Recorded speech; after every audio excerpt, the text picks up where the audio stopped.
Welcome to Poets and Po-Boys 2022. Woo. Hooray! Woo. So excited that we're able to be here in person for the first time since 2019. Before we get rolling, I do want to do a quick commercial about tonight's event, which is the only event not being held here on Aretha Castle Haley Boulevard. Aretha Castle Haley is indeed a civil rights leader, for those of you who do not know. We're not having the event here though, because we are actually having it in a place where civil rights history was made. We're having it at the Tufts Center. That was formerly McDonough 19. And on November 14th, 1960, Leona Tate, Gail Etienne, and Tessie Prevost integrated that school 20 minutes before Ruby Bridges walked in the doors of France. So they were first. And Leona Tate, when she started the Foundation for Change, one of the things that she did that just blows me away to this day is she bought the building she integrated, because that's what you did in the ultimate powerplex, right? And they turned it into the Tufts Center, so we get to have a talk about civil rights in the place where civil rights history was made. Please come out at 6 o'clock. There's free wine, there's free food, there's good people. Come out. And it's going to be warm. They have heat. It's cold outside. And before we get rolling, also I want to thank our sponsor, Melba's. Melba's is a po' boy shop down in Elysian Fields in Claiborne. Where else can you go get a daiquiri and a book?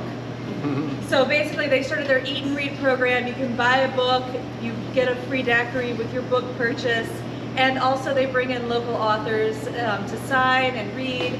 So if you are an author and you'd like to go to Melba's, I'm sure I can help you out with that. And you can wash your clothes. Sorry? It's a laundromat too. It's a laundromat as well, yeah. Wash your clothes, get a book. So thank you, Melba's, for sponsoring. And thank you especially to Stacy Balkin. Not only did Stacy curate this entire reading, Stacy is the mastermind behind the Po-Boys and Poets concept. She, in 2018, said, I want to do this every year as a series. And we said, yeah, let's do this every year as a series. So I'm going to turn it over to Stacy, who is the editor of Theolian Wing. She just published Sweet Bitter, which is a collection of poetry. And Jack Boat Girl Learns to Speak was a few years ago, and so was the Lost City Museum. Did I get them all right? Yay! Stacy! Thank you, Megan! Thank you all so much for being here. This is the 5th Po-Boys and Poets, minus we had to be creative during the pandemic, but I don't think I've done anything for 5 years, so like, heck yeah, I'm so glad y'all are part of it. Apparently poetry and food go hand in hand, we all know this, but we're gonna like make it physical. Special thanks to our volunteer Nikki Ummel, who runs a series called Pie and Poets, Poets and Pies. Poets and Pies. So more food and poetry in your future, and our videographer runs Lunch Poems, so check out the internet, find all the food and poems. And thank you for being here. So this year's theme for Words and Music is movement. So I've been thinking about that, trying to curate this reading, and also thinking about nourishment. Poets and Po-Boys couldn't last through the pandemic because we couldn't eat together, but today we can. So we're going to be nourished by these poets, by their offerings. And I'd like to begin with a little bit of a poem by our state poet laureate, Dr. Mona Lisa Saloy. Woo! Yes! Who was generous enough to read at the very, very first Po-Boys and Poets. And this is from a poem called These Are Days. And the first line is days of heavy rains. So, when the lights fail and all electrical sound stops, not even white noise, no birds yak, no dogs bark, we marvel at jagged light, streaks across gray-black skies. When the air cools and smells freshly washed in, thunder showers like bombs of water falling, we give thanks for such reminders. What's important? Being here. thank you all for being here. I'm going to introduce each of our authors as they come up, and then I'll read a couple poems at the very end. And our first poet is Christopher Luis Romaguera. Christopher is a Cuban-American writer who lives here in New Orleans.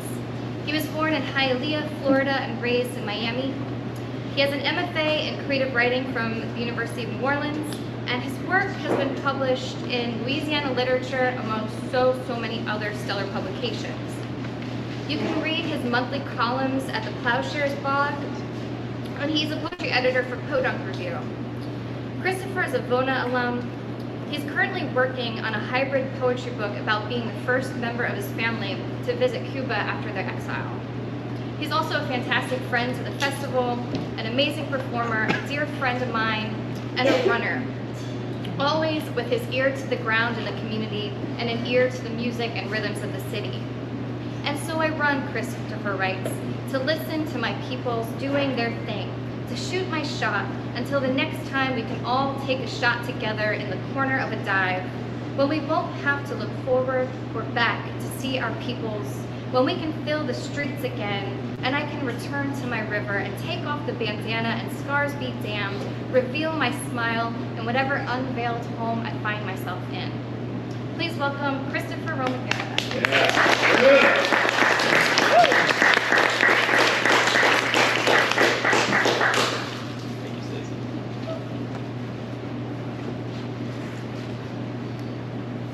I change my order of my poems because I'm going to read like an aggressive one. You just gave me a sweet bio. We love aggression. Whoops. We'll take a shot and a dive about it later. To all the gringos that say they want to go to Cuba before they have a McDonald's. You love the lack of internet. You love the lack of familiarity. So close, yet so far.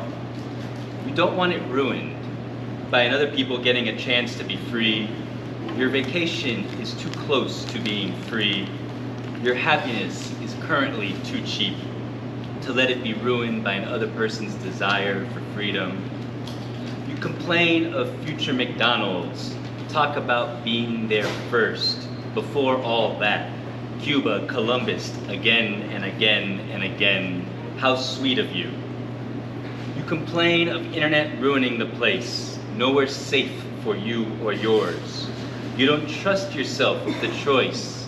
You'd rather fly to a sacred island with invisible people to you than be forced to press a button to airplane mode your phone, as if the Cuban people could connect to the outside world with airplanes or phones with as easy a movement as clicking a button. How Cuba would be ruined with McDonald's, it is true. Cuba won't be destroyed by its lack of medical supplies, but by capital C Cubano sandwiches. Cuba won't be destroyed by curfews enforced by militia during every protest, but by medianoche sandwiches that gringos even gringier than you can order. Cuba won't be destroyed by being a police state, but by caramel moonlighting as dulce de leche Sundays. Cuba won't be destroyed by Decree 349, but by pan de lechon for the low cost of $3.49. Cuba won't be destroyed by Cuban Americans who do nothing for their people, do nothing like me, but by pastelitos de guayaba y qué es eso.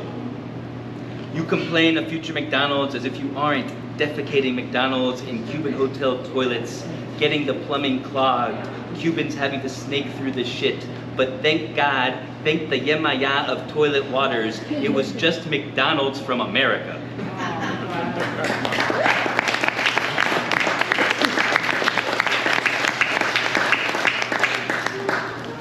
You want to take back any of those sweet words?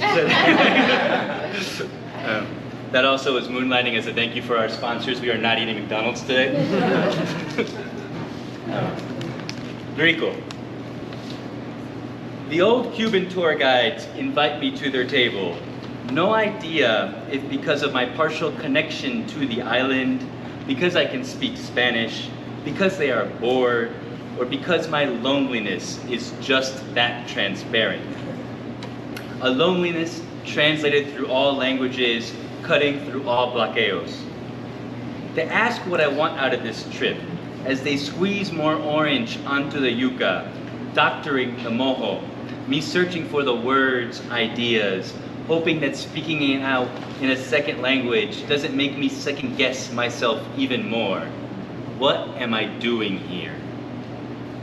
They pick the chicharron sprinkled on top of the yuca, comment how it isn't bad for the ricos, though I can't tell if they are picking at it to enjoy the taste or to get it off the yuca they love. How they say ricos lets you know it's not riquísimo, like how Pop said when he'd suck sugarcane sticks which he had swirled his mojitos with. How Pop said riquísimo every time Moms made anything or any time we had dinner together, the tradition we could afford. It took me years to learn that rico didn't mean delicious. Rico wasn't rich. Rico was an expression of love. So when the tour guide uses rico, you don't think she means delicious or love. And maybe she doesn't even mean legitimately rich. She mostly just means not us, not family. And sadly, you're afraid you know where you are in that number as she asks you again what you want from this trip. And you can't pick your brain like she did the chicharron. And you can't answer in a way that lets you enjoy the yuca, the way you did with Moms, with Pops, with Sis, at a small table, one that is oh so far away. Thank you.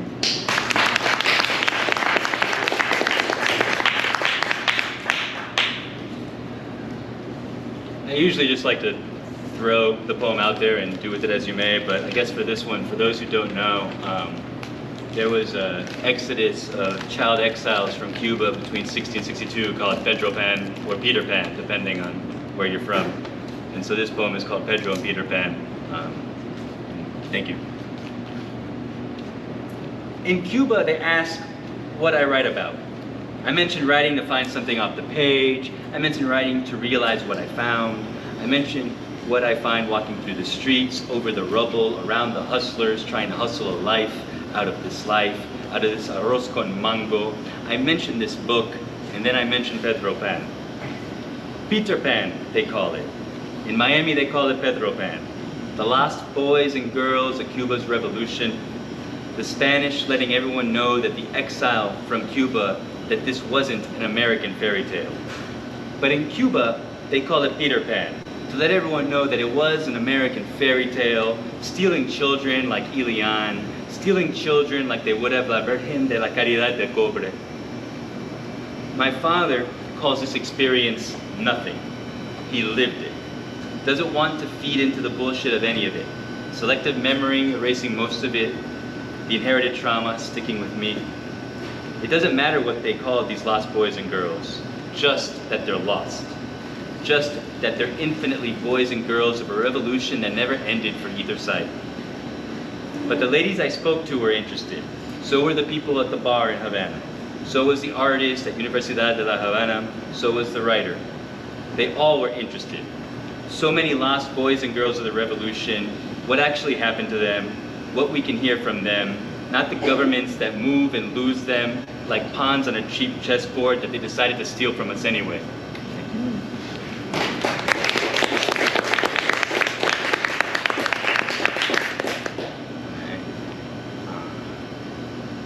The gangster. Someone tells you Fidel was a gangster, taking away the Hiltons. You don't care about the owners of those places. They're like the zeros between their commas, nothing real. Merely placeholders taking up space.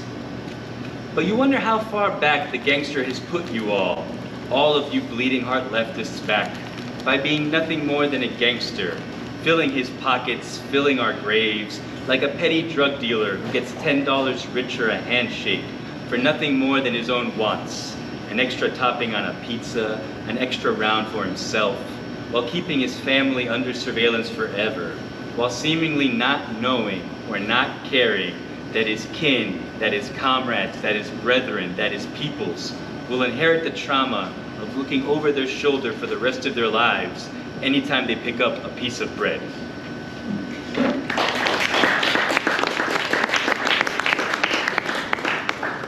So I got one more that I'm sure I'm gonna butcher. But before I do that, I just want to thank Megan. No idea where Megan is. Megan for being the best. Both for yes, all that. Kazoo, damn it, yeah, like you know. Words and Music is one of my favorite festivals, and not just because they put up with me, but because it is a great festival for a great cause, and it's so accessible. I can see so many of my friends, and so many writers I love. And yeah, I'm really gracious for the space. Thank you for Stacy for putting up with me for longer than she probably cares to admit. And thank you for all the other readers who are going to share, and thank you for all of y'all for being here. Writing can feel like a solitary act, but reading and sharing is what makes it worth everything. So thank you all. This is going to be the one poem I read that is not specifically about Cuba. I wrote it about a year ago while we were dealing with evacuating and with house repairs from Ida. Every time I read this, I just want to send love to all of the people who were not able to come back from this storm, and that's going to be more common. We already have a history of it here, but it will continue to be more common. I also want to, and she's not the worst off in this scenario, but this was a storm that actually forced my sister to evacuate, so I will always, and leave the city for good, so for now at least. So I will always dedicate this one to her and to everyone who had it worse than her. Thank you. This is called, Is There Such a Thing as a Home You Can't Keep? I wasn't born by the river, but the river found me. Calm before the storm, I'm sitting on the levee. Storm brewing in the Gulf, storm gathering strength. And I think to myself, am I stupid for staying here? Is there such a thing as a home you can't keep? Why are they always trying to wash us away? Mi abuelo used to sit on el malecón, bottling up water, because nothing cured someone like the water from their home. I think of Pops as a child, sleeping to the sea. Soundtrack was the waves, dreaming to be free. But that was a dream that couldn't be, for politics and powerful washed that shit away. I was born in Miami, a riptide of a home, for I put too many blunts in the air, too many rums in my belly, too many screws rattled loose in my head. I put too many friends in the ground, spreaded too many ashes in the sea. It didn't matter what I took. I couldn't kill the pain as quick as home was killing me. Am I stupid for staying here? Is there such a thing as a home you can't keep? Why are they always trying to wash us away? I built a home in this spot, went north to find the south. I left the magic city for the city that care forgot. I remember my second line, I-10 overpass, how the crowd jumped up as the music crashed down. I remember a band turning us to a river that flowing through the streets. I remember people praying for storms, then dancing in the rain, because the rain meant that their loved ones and their souls had made it to heaven. And I realized I love a people, love a cities. And I realized I was scared to love a people, love a cities, because it meant I had a home to lose again. Am I stupid for staying here? Is there such a thing as a home you can't keep? Why are they always trying to wash us away? I evacuate a storm for the first time. It is dark. I am back home in the night. It is dark in the powerless heat.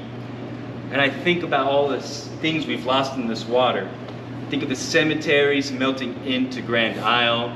I think of second line Sundays turning to first lines for friends lost. I think of all the dirty laundry of the powerful and politicians' dirty laundry piling up in front of our homes. I think of the essential workers getting paid less than me to clean that trash up, working in trucks with no AC. I think of how quickly a Hopper would be voted for mayor if they just had the money to run. I think of how many of us just want to run. Am I stupid for staying here? Is there such a thing as a home you can't keep? Why are they always trying to wash us away? It is the morning after, and I am sitting on the levee, staring in the water. And I think of all the things we've lost in this water. I think of the enslaved who jumped into this water and drowned, trying to escape bondage. I think of Cuban refugees who died in this water, trying to find a home. I think of my best friend whose ashes are spread in this water.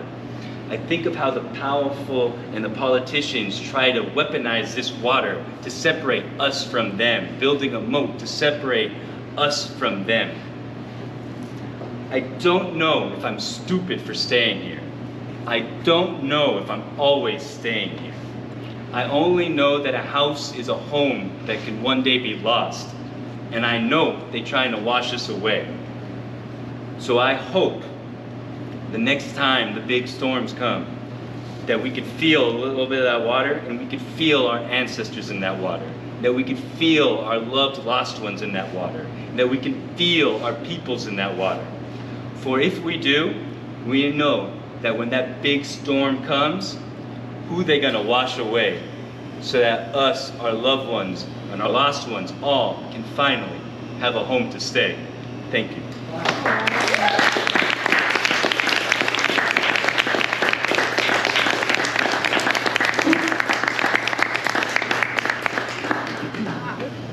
Christopher Luis Roma Guerra.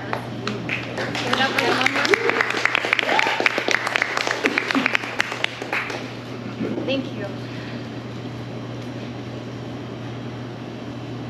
Home is so important to this reading, and I feel like the universe brought our next poet here. Speaking of places to be and go and live, we're going to invite Dr. Rain Prudhomme Cranford.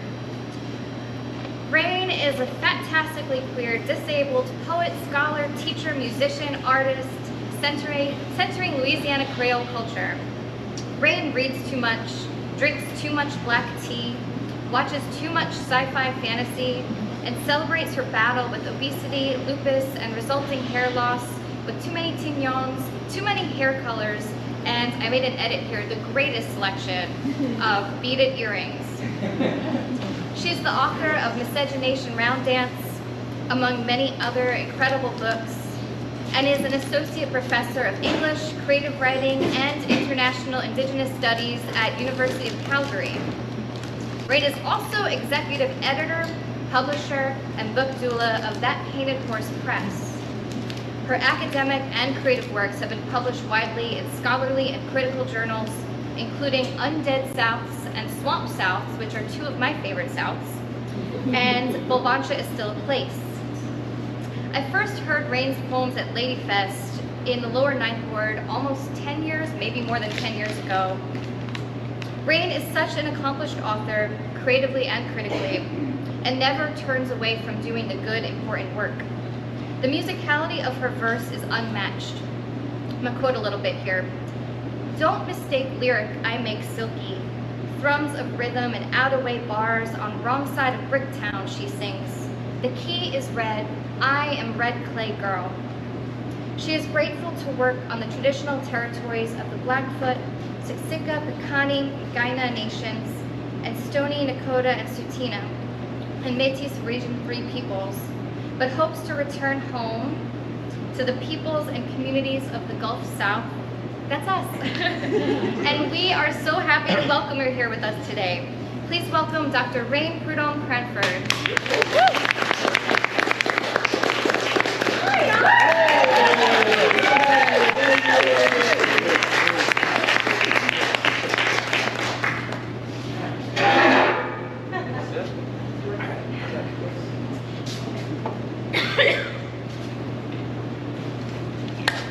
Ito, bonjour, talito, enike, yapomo, sahochipout, Rain Prudhomme Cranford.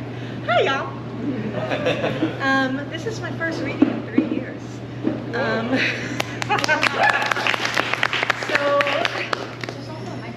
Oh, can y'all hear me enough? Yeah. All right. So thank you, Stacy, Megan. Thank you guys so much. I'm gonna sit my big butt down.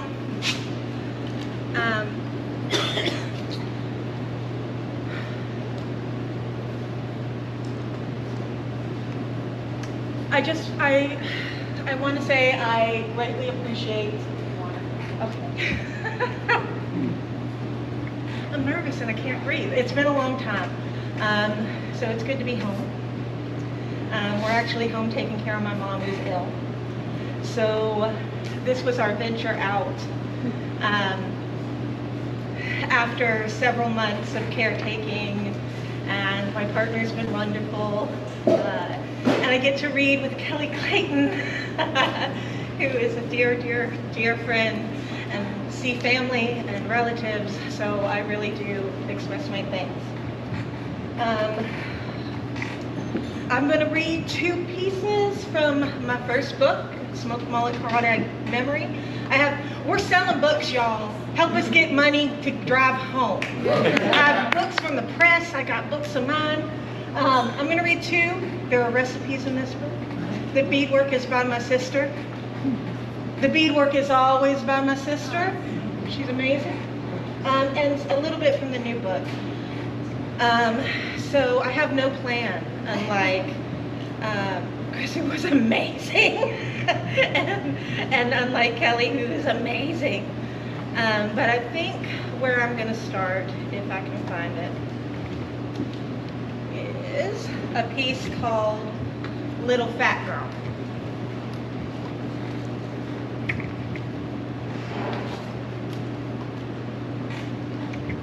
I'm going to turn this off, y'all. All right. You may not have noticed, but I'm fat. Yeah, you can poke fun, pretend I'm just husky, pat your belly and wonder how I grew so soft and so strong with layers of love and memories. See, I remember deer sausage and jambalaya and smoked fish and grilled corn fresh off the fire. I can name my fat rolls, you see. My fat is testimony to the beautiful food of peoples of color who made me. My fat is family and food, celebrations and laughter. See, this arm here is made of gumbo with andouille and shrimp. I got 2 thighs made of fresh and fry bread, and my habuto, my ass, well, that's a homage to Indian tacos, Irish stew, beignets, andouille, shrimp, croquettes, you name it. I got 2 thighs made of fish and fry bread, a homage of red beans and rice, all for you. These buttocks and belly were made from Indians, Creoles, Celts, mestizos and mamas and papas who cook with the flavors of love across generations. Let me tell you about this belly. Round and born of brown power, made of cornbread, collards, fried fish, sweet potatoes, buffalo stew. I got a special roll just here of chilaquiles con huevos y tamales y champorado. En masa, en masa.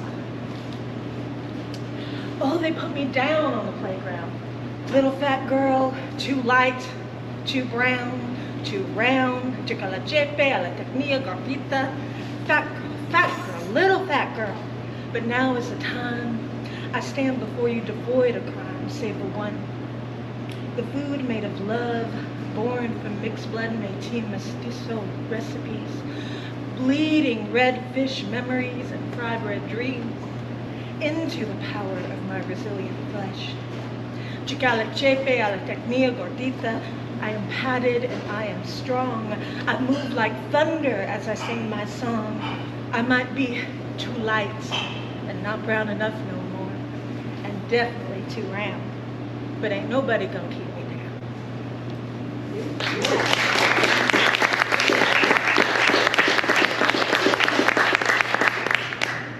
I haven't done this in a while, y'all. I feel like a fledgling. The new book, Miscegenation Round Dance, took years. And the cover is original artwork, and it has family photos. First one has recipes. This is music. First book is really a lot of food, a lot of family. Second book is really a lot about music. The opening prologue poem is Hakwan, or Hakwan is the Ishakwe word for prayer. Flesh of mother, flesh of father, tongue cut from this daughter, tease out sorrow, juice of lemon, seeds of pomegranate, 4 black muscadines. Red river water color of rust.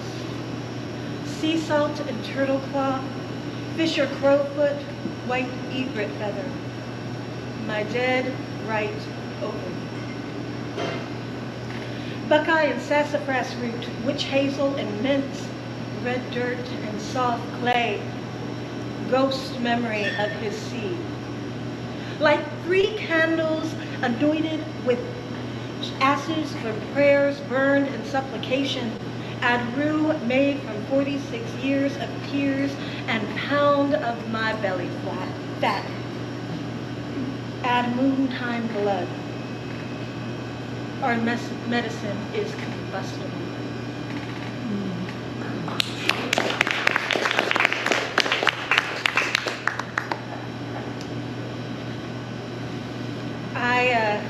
In a life long ago, in a galaxy far, far away, when I wasn't on the eve of turning 50, and I was still fat,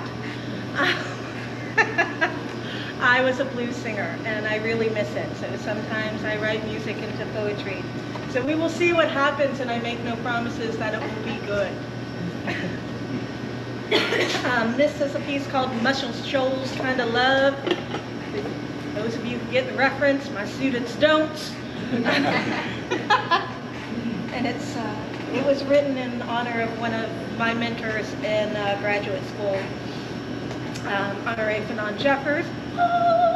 Hear the choir sing, as well as all us Creole, Lindian, Afro-Indigenous folk and sisters out there. You were fine and brown, tall and sleek, like some thunderbird come to make me the next mother of mankind.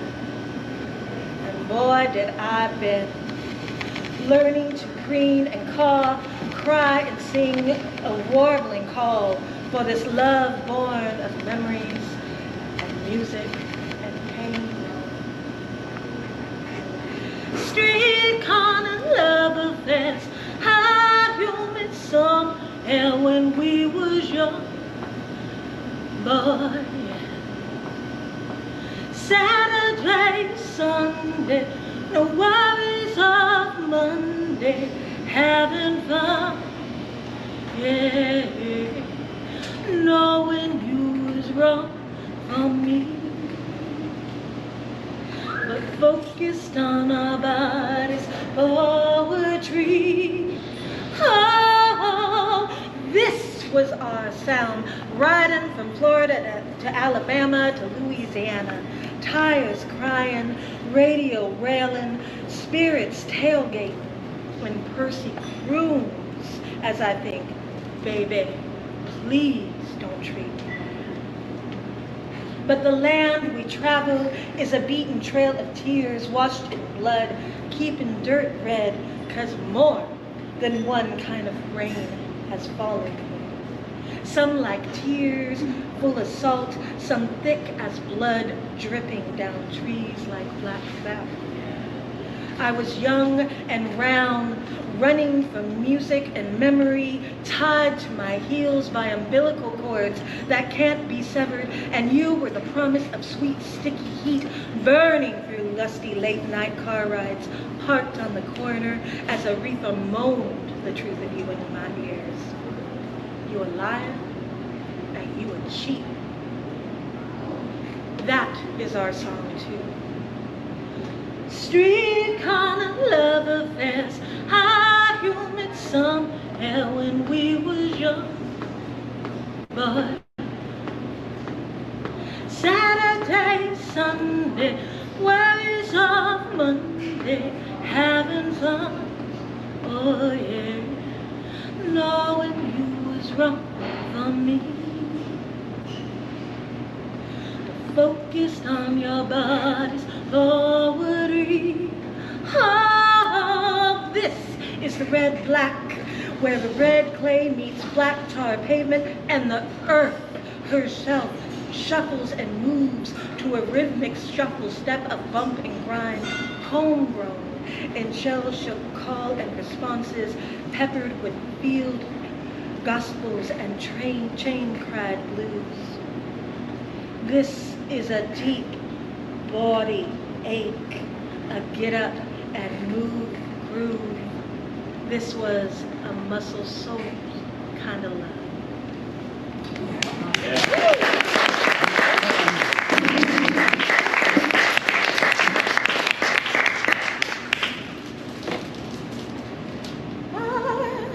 What to do, I had no plan. This is a piece called Prayer for Sinners. Like all mixed blood indigenous folks from Louisiana, Oklahoma, I grew up in a house that would say the rosary, light some candles to the ancestors, go outside, talk to the hawks, sweep only in one direction so the bad juju didn't come in, go to 49, and so very much a mixture of both Christian and traditional spirituality. Sprinkled a little voodoo and houdon. So, prayer for sinners. I can teach the art of silence, suckle from elongated chapped nipples and lips split bloody. Lose individuality of fingertips to repetition of rosary. Hail Mary, full of grace. What happens to our blessed wombs? Hiding in cane brakes, secrets whispered, blood down thighs, language of fists and curses. Learn to read river cane so it splits entrails like alligator split belly. Carry home teeth and toes. Remember, I survived. Cover cracked mirrors, kneel as in mass, light fire to toughen soles of my feet, slash and burn. Holy Mary, Mother of God, who labeled us the sinners?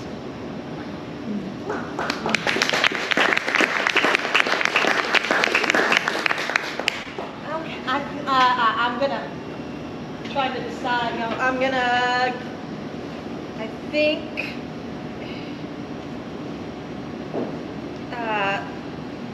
take us to one of my short but favorite pieces that ends Miscegenation Round Dance, and I'll follow it up with one more. We'll see. Palms open faced. In this space I offer you, broken threads still frayed and raw from trauma of severed.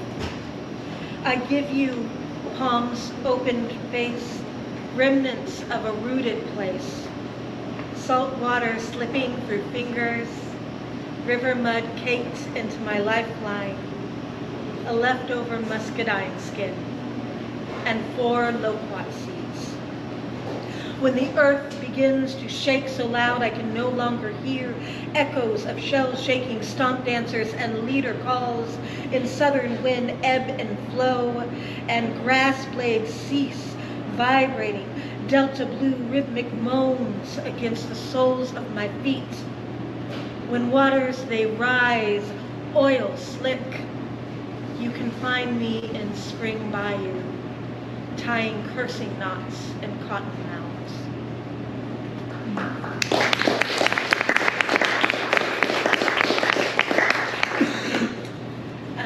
There's a piece that I never performed. I haven't read from this book in over 10 years. And so, because right, you get the new book and then the new book comes out and you hate the new book. So go back to the old book. The beadwork on the cover is also my sister's. She's amazing. Of course, you made me think of this poem and flood and water and what it means to be people of water. They say the Choctaw people came up out of the earth, the belly. They say the Ishak people came out of the gulfs. We are this shoreline. We are the shoals. We are where the land meets the water. See if I can pull it off. This is called Southern Soul.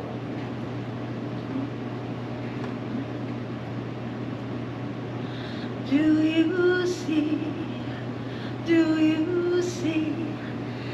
Do you see my daddy calling? Home,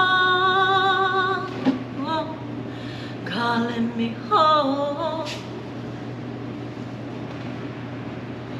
Home,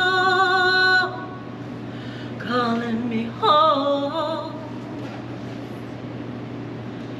Way down in the water, gather at the water jar.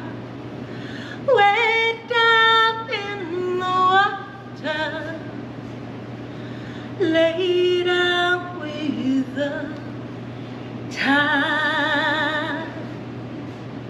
Southern soul down to bone rocks me deep, rock me hard, leave me worn out to weep, roll me like the Mississippi, brown water to sea, worn out, leave me hanging in Delta breeze. See, Daddy was a Gulf Coast fisherman. He got caught on the Kitty Hawk. Came home protesting, singing Hendrix, Dylan, working ship docks. Mama survived being held down in back of a white boy's car. Got her ice melted, listening to Dad sing Boozoo in a seaside bar. We were weary children, struggling to stay afloat when ghosts kept coming and no life vests in the boats. So Mama tied babies on her hips as the waters they rose, and Daddy kept calling on gods older than any Christ child know.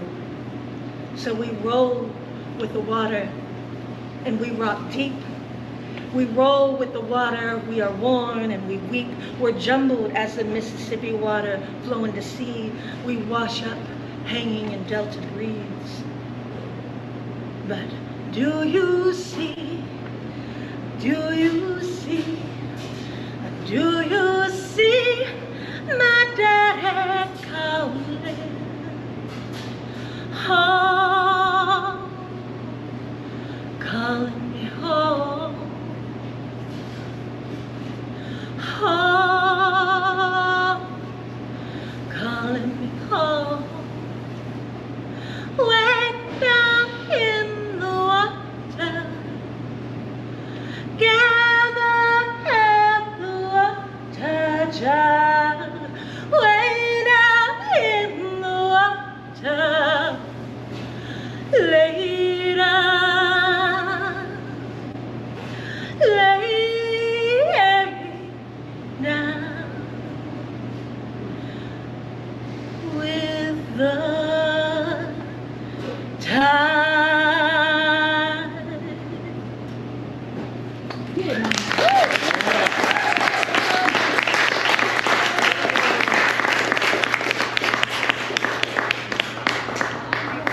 Thank you so much, Rory.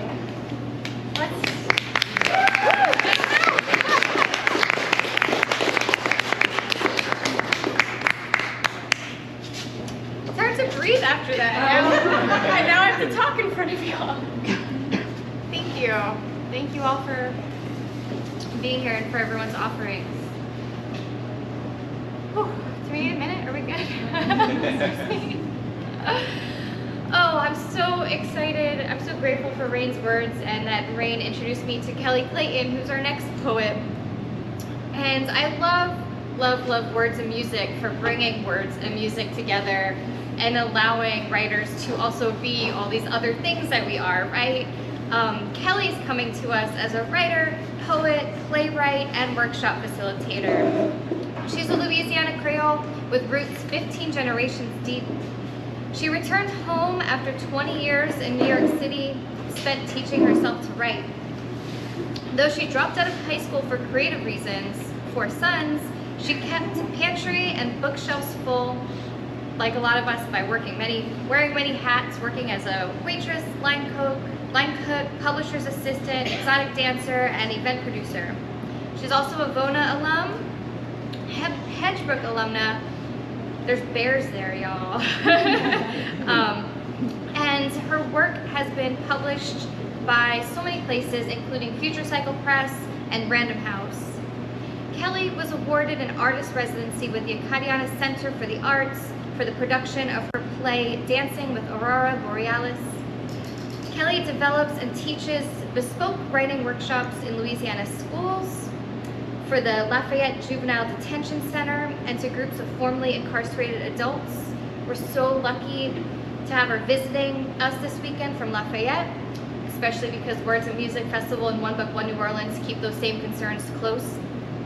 She lives in Lafayette with her husband, the youngest of her 4 sons, their Great Pyrenees. In life and writing, Kelly brings us together. She writes, "Let us call one another and drop a bomblet. By the time we hang up, throw a load of whites in the wash, phone lines start smoking. The domestic is a space for revolution, as is our gathering right now. Please help me welcome Kelly Clayton."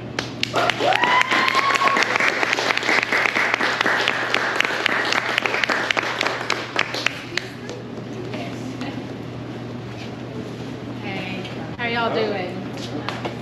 This is it's a monumental day for me. This is the first public reading of my first book.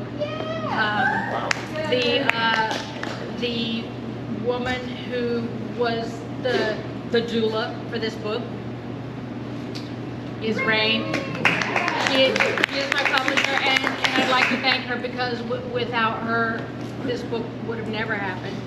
And I'd like to thank both Stacy and Megan for having me here. I'm so excited. That's why I wore something fancy. This is my fancy stuff. So right away I will get started. You know, there's a thread running through all of these readers, and funny enough, I didn't know that the theme was movement. I had no idea. Like maybe that part of an email just missed. But I feel and see movement in all these pieces, and food and joy is an act of rebellion. So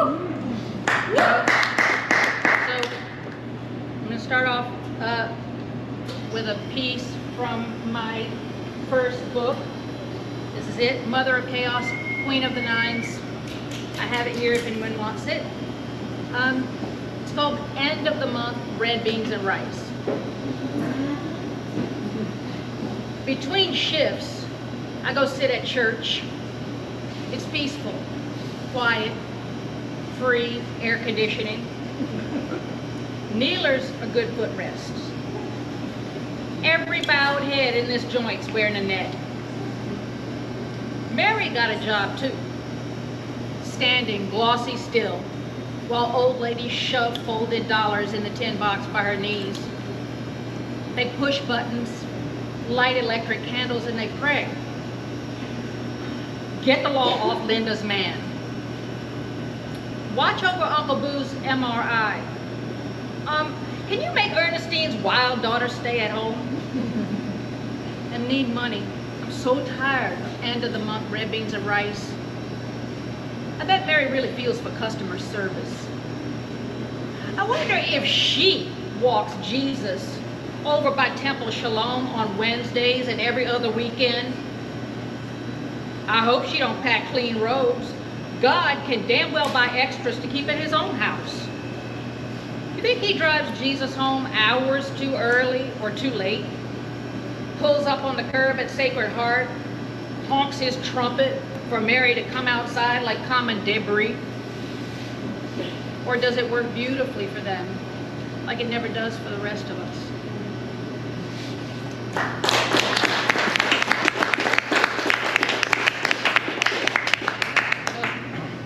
This is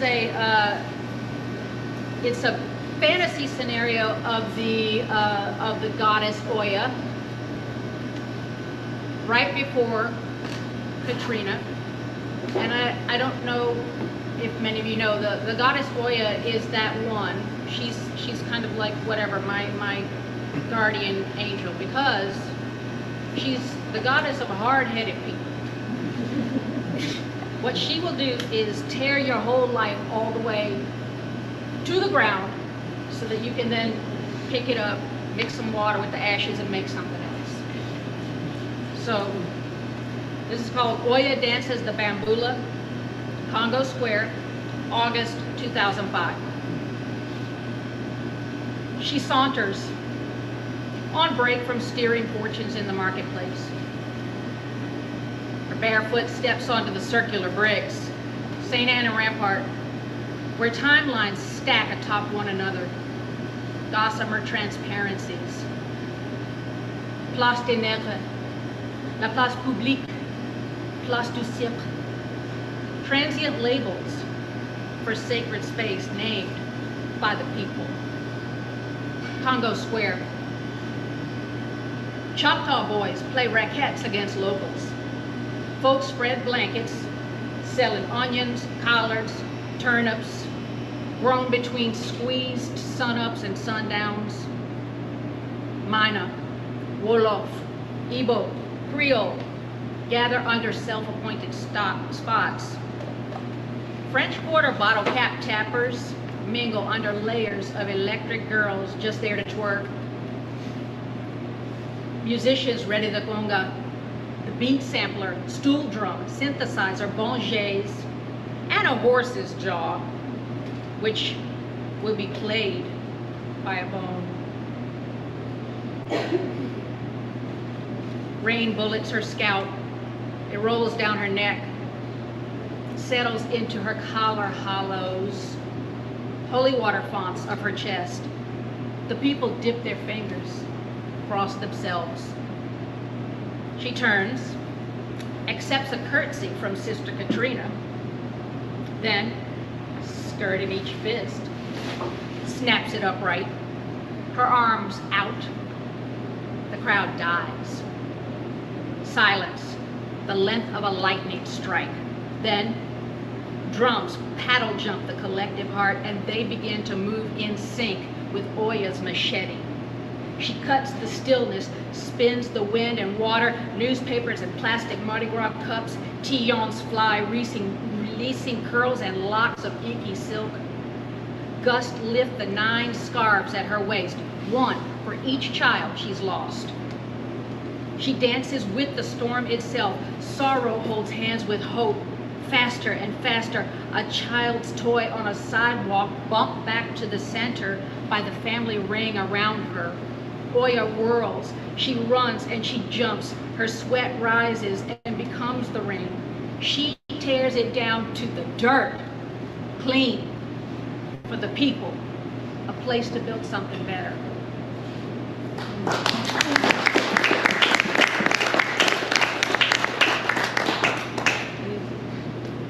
Following one of Rain's pieces about all the rules that my Creole maman had were out of hand. You do not sell anything door to door. It's like begging your neighbors. They feel bad, they give you money, they don't want to. There were endless list of rules. This piece is called Creole Ladies Don't Do That. They do not walk and eat. They don't walk down the sidewalk and eat. Under a green awning, the corner store, loose ice melts in a metal bin. The sun throbs on a layer of cubes. We dig past pineapple, sliced mango, red grapes, for plastic bowls of cut watermelon. Fine rectangles nubbly resting in an inch of cold juice. We walk the sidewalk, shade side, and eat it with our hands. Pink sugar juice drips down our wrists and elbows. We talk and eat and walk, mouths open, and we eat and grin big in public, just like common debris.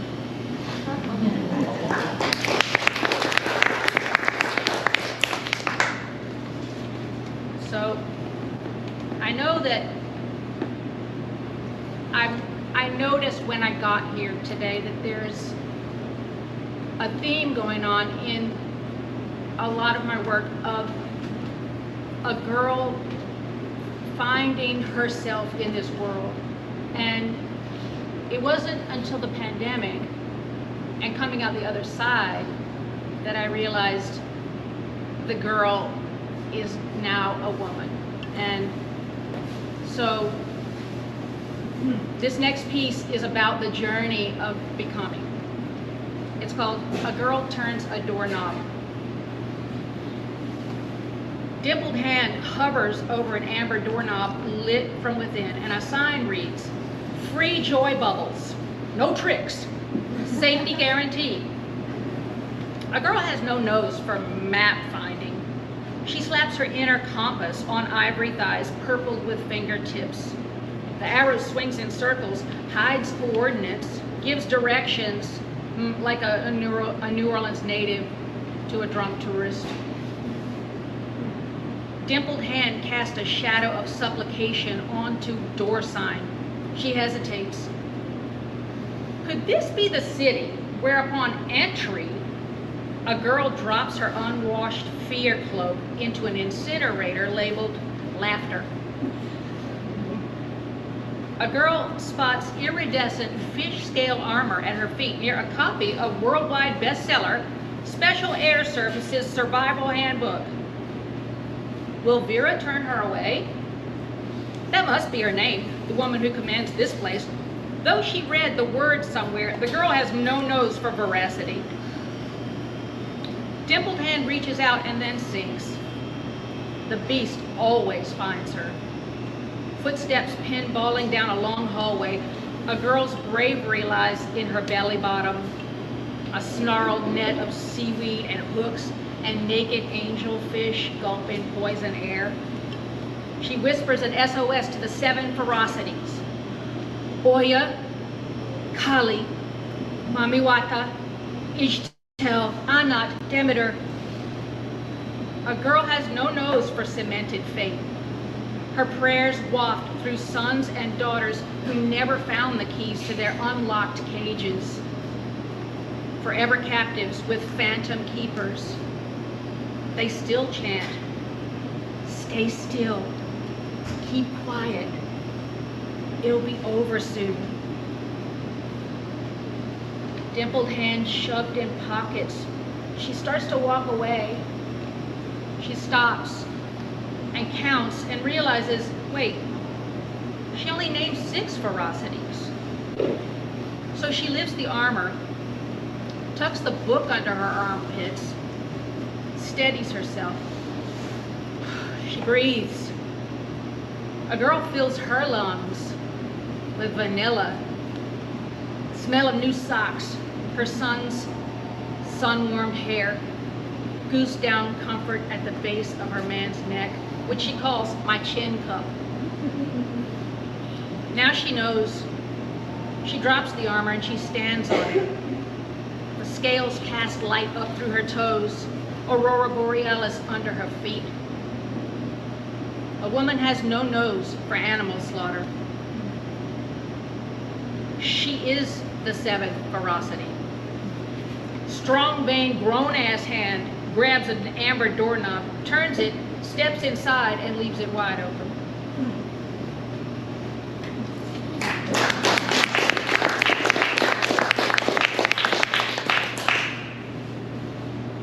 So, this piece is written after Nina Simone's Sugar in My Bowl. It is post-menopausal musings. Hot flash. Right. Sugar in my bowl. Saggy and mean. Dry. Paper brittle. Child eater. Whistleblower. Hot water thrower. Too much information giver. Papa Legba says, child, you want some sugar in your bowl? You know what you have to do. You make like Persephone and go down. Way down. Under worlds, under skin, to your own personal hell. Let night blooming jasmine lead you to gray mystic crossroads where a single bell rings a constant Saturn. Fall on your knees there. Open your chest of cedar, toss blood linens, and your self-lifting skirts, tattered costumes of keep quiet and play along, into the mud hole you stomp in the center of the X. Swim up to the surface, climb out clean and tall. Papa says, now you know, child, you've got to be the sugar in your own goddamn bowl.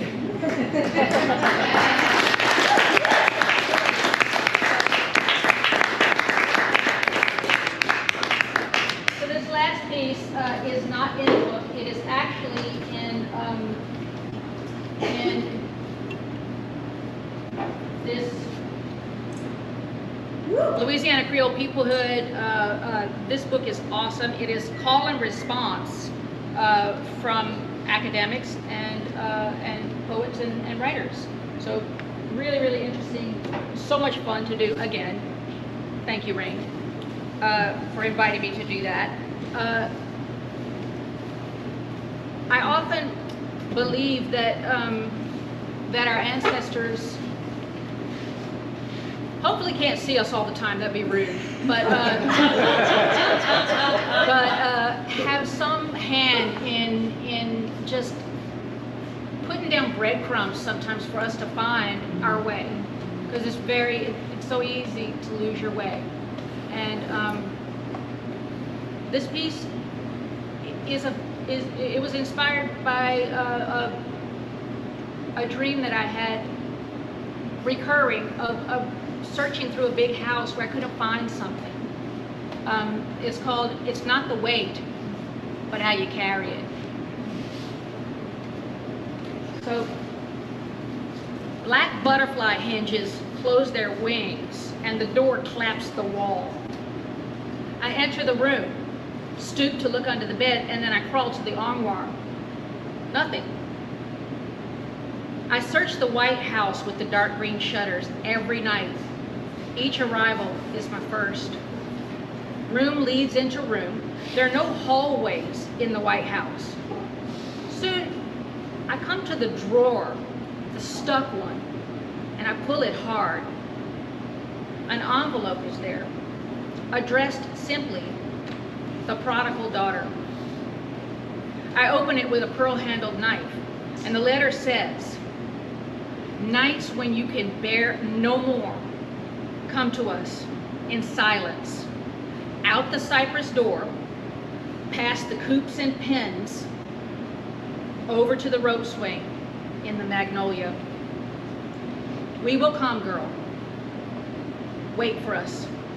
Leave your bags behind. Rope swing? Who's we? Who do they call a girl, and why can't she bring her bags? No matter. I don't know what I'm looking for, but this ain't it. I continue the search. I believe I'll know when I see it, not before. My bare feet whisper across wood floors, velvet with the oils of other feet, rushing feet, waiting for the baby to come feet. I'm gonna tell mama right now feet. Muddy boot feet, floors buffed soft by years of sliding socks. Under my soles, thunder rolls through the wide cut planks and travels up my legs. Its rhythm fills my belly bowl with desire to move. At the French doors, arms spread wide from opening, I see them. They stand on the gallery, side by side. Satin slippers next to scarlet clogs, worn boots, their leather chewed to butter softness, sturdy Oxfords, ankle strap black patent leather, mostly though, bare. A mosaic of women, colored way to mushroom, sepia to chestnut. They lift knees and begin to stomp. The porch, a drum pounded by feet, calls me like on Mardi Gras morning. I step out and on and into the arms of a tall, gap-toothed oracle. She scowls. My wide grin don't mean I like you. With your dirty feet, you got a wet leaf stuck to your ankle. Let's see what you got. She bows, opens one hand, and I take it. Her calluses are worn, warm pebbles, and I catch the syncopation. The Kalinda. The others break from the line, gather their skirts in their fists, and we dance. I am passed from one to another, living whiskey in an alabaster flask. Hands are wide on my back, curled around my waist. I am held in carnal mama, auntie, sister love. From a soft neck, I hear a whisper of postpartum sundown. Spinning, spinning. I trade round belly laughs with a freckled dervish in hibiscus rayon. Fancy folk wine circles my stem glass pelvis. I'm drunk, spirit soaked. I glide from child-sized Creole with black hair swinging to a mighty woman wearing middle age like an armor. My head tips into her open palm and rests for a moment, and our kindred blood flows together. A gelatinous blob drops from my thigh onto the porch, where a foraging bee, thinking it was cane syrup, finds her legs stuck in my restless need. Softness hugs me from behind. You want your wishes granted? Questions answered? Then unstrap that satchel from your bird-bone back. Give it to me. We'll carry it for you. I told you not to bring it. The weight lifts. Ancient hands massage the deep dents in my shoulders. I bend towards a shrunken apple face for a kiss blessing. She turns me and pushes between my wing bones, but I don't move. More hands push.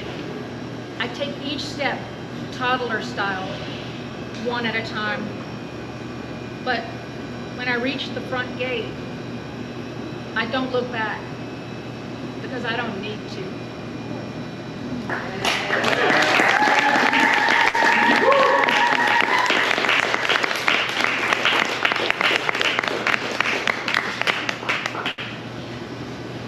So glad that girl found her way to us. Thank you, Kelly Clayton. Poets have books for sale. I hope y'all will find the poets, find the books. We have a bar. Please buy drinks, tip your bartender. We got some more snacks left. I hope y'all will help yourself to them too. Full bellies, full heart. That's the plan here for each of us. I'm Stacy. I'm going to read a couple poems, and then we will take it from there. Maybe chat with our poets. Maybe just eat more food. So I'm going to read a couple poems from Sweetbitter, which came out this year. Sweetbitter follows the tale of two young girls who are learning about friendship, learning about love, learning their sexuality with a very polluted landscape. The neighborhood that this book takes place in is real, it's imagined. The real place, Possum Town is the name of the neighborhood, is home to a former Union Carbide plant that made asbestos but didn't tell anyone and kind of said, it's okay, when it wasn't. And the Middlesex sampling plant, which nobody knew at the time, but was part of the Manhattan Project, where they did atomic bomb testing. And true story, when they realized that dirt was radioactive, they dug it up, put it in piles. Piles sat there for a while, eventually sold it as fill, realized, oh, we can't do that, and brought it back. And I remember driving past those piles as a kid, being like, can we play over there? And I was like, no, you can't play over there. I didn't know why. So this is called Elements of Red. We burned through September, rusted oaks and maples refusing to give up their brilliance. In the heat of late afternoon, the factory blew its snowy dissonance through our woods, the chemical smell of popcorn and dryer sheets.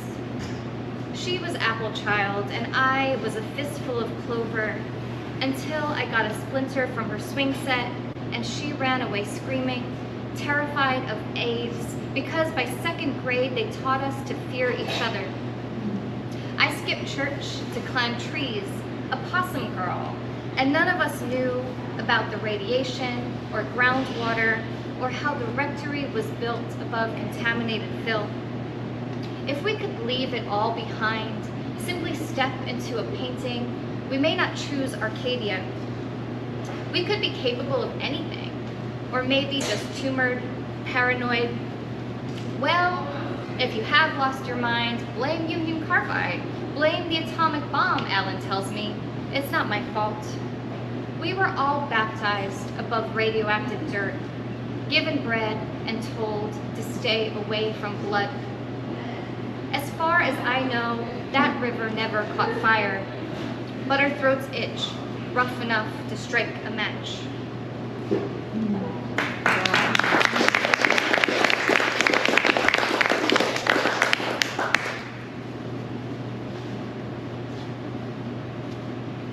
We've been talking and reading a lot about landscapes, so this is plants I didn't know until after. The girls in this book get themselves into and out of a lot of trouble. Some of it they don't get quite out of all the way. And so there's a lot of afters that they're dealing with. Plants I didn't know until after. Sycamore and sweet gum gifting their spiky pods. Blue hydrangeas blooming like moons. Turkey fig, delicious wattle and spread of each huge leaf. Cypress with its elbows and knees gasping for air. Joshua tree profiting along the side of the highway. Birds of paradise and their violent beaks. Juniper berries before they're crushed into gin. Apple pear bearing fruit that's both and neither. Loquat, which I still don't understand. White peach and the pit's bloody center. Blood orange with its red juice running. Star jasmine trying to smudge the night clean. Kumquat and the crunch of rind under dull teeth. How wicked it feels to eat each orange whole.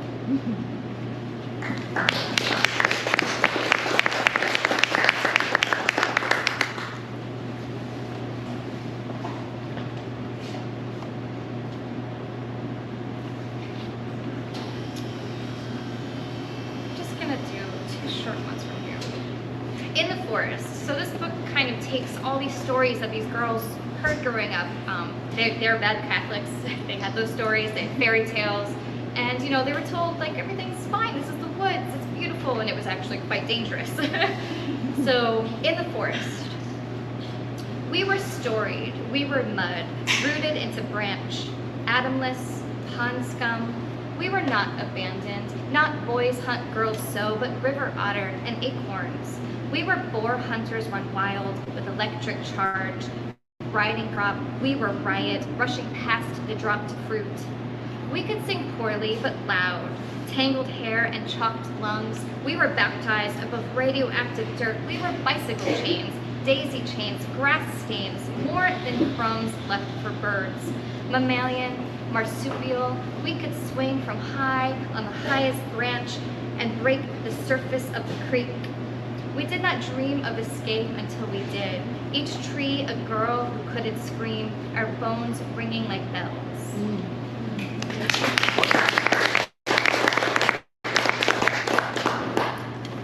Read one short one from the book, and then on to something else. This is Orchard Sapphic. So I stole some lines from various poets, and Sappho being one of them. So this is for Sappho, Orchard Sapphic. High on the highest branch, where no one but me could reach, apple child hid, pink skin aflash through the burnt red leaves. For a time, she was mine, never completely.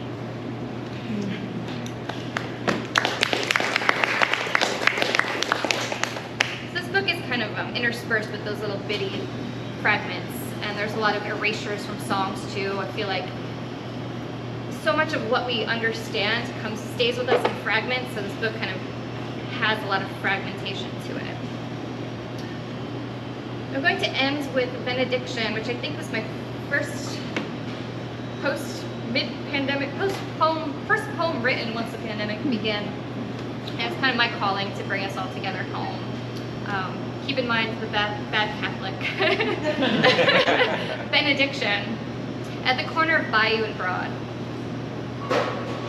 Blessed is the crab snagged in the trap for the smell of a chicken thigh. Blessed is the deck of cards, the pull of a hermit, two lovers, a fool, and blessed is crawfish on Fridays, on Saturdays, Sundays when the boys take to the dome all in white.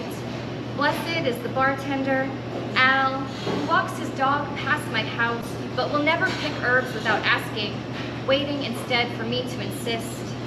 For he will use them on Taco Wednesday. For he will keep my extra sweater on a hook behind the bar. For he will cook us dinner on Thanksgiving and pour me a shot of whiskey when I tell him good news, 2 when it's bad, and when I've left my husband and am dating again, Al says to bring any new dates by, so he may pass judgment. But blessed is my foolish sense for trouble. And so blessed is the one who should have dressed better, the one who wouldn't pick up the check, the one who wanted to suck my toes. And the neighbors, and the neighborhood trees, and the neighbor with a peach tree who says, next year, baby, pick as many as you'd like. And blessed is the wide water Mississippi, a name that drips with disappointment. Its slow rush to meet the salty gulf. Lord, bless our muddy past. Bless the future, also muddy, and all of us who swim in it. Lord, keep our toes from touching the murky bottom, and bless the creatures who wander the muck, small but adorned with claws that pinch. And how we peel back their tails, sucking our own fingers burn pink. Bless the hermit crabs that house themselves in trash. Bless all of us who have lost, who have outgrown this search for some new love to crawl into, to call home. Thank you.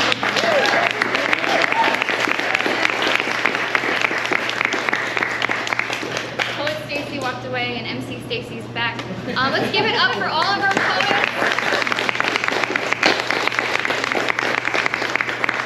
We have books for sale. Our authors will sign them for you.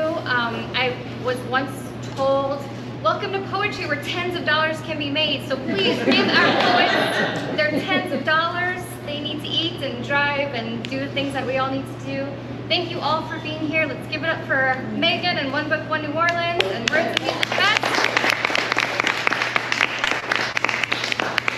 And we'll see you tonight at 6. Let's give it up for poet and MC Stacy. Oh.